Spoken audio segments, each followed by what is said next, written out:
রাতেই আকাশের দিকে তাকাও।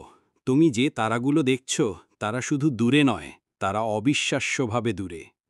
ওই আলো অনেকেরই লক্ষ লক্ষ বছর ভ্রমণ করেছে, আর এখন এসে তোমার চোখে পৌঁছেছে।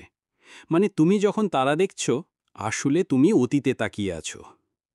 জ্যোতির্বিজ্ঞানীরা ধারণা করেন দৃশ্যমান মহাবিশ্বে 200 বিলিয়নেরও বেশি গ্যালাক্সি আছে। আমাদের মিল্কি ওয়ে তার মধ্যে মাত্র একটি, যেখানে প্রায় 100 বিলিয়ন তারা আছে। আর অনেক তারার চারপাশে ঘুরছে গ্রহ, হয়তো বিলিয়ন বিলিয়ন পৃথিবীর মতো গ্রহও আছে। তুলনা করার জন্য ভাবো, যদি সূর্য একটা সাদা রক্তকণিকার সমান হতো, তাহলে মিল্কি ওয়ে গ্যালাক্সির আকার হতো পুরো যুক্তরাষ্ট্রের সমান। কিন্তু এই বিশাল গ্যালাক্সিও আবার মহাবিশ্বের সাগরে এক ফোঁটা মাত্র। সবচেয়ে বড় পরিচিত গ্যালাক্সি IC 1001 আমাদের মিল্কি ওয়ের চেয়ে 50 গুণ বড়। একবার কার্ল স্যাগান পৃথিবীর একটা ছবি নিয়ে ভাবছিলেন, যা প্রায় 4 বিলিয়ন মাইল দূর থেকে তোলা হয়েছিল।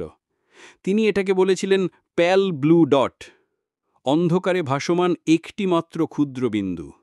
মানব ইতিহাসের প্রতিটি গল্প, প্রতিটি যুদ্ধ, প্রতিটি ভালোবাসা, প্রতিটি স্বপ্ন, সব ঘটেছে এই ছোট্ট বিন্দুতেই।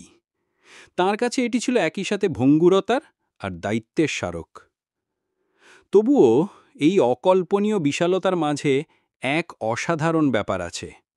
অসীম সম্ভাবনার বিরুদ্ধে দাঁড়িয়ে জীবন জন্ম নিয়েছে এখানে, এই ছোট্ট নীলগ্রহে, একেবারে সাধারণ এক তারাকে কেন্দ্র করে। মহাবিশ্ব যতই বিশাল হোক, তুমি সেই অংশ যে ফিরে তাকাতে পারে, প্রশ্ন করতে পারে আর অর্থ তৈরি করতে পারে। তুমি ছোট, কিন্তু এই ছোট্টত্বের ভেতরই আছে অসীম কিছু।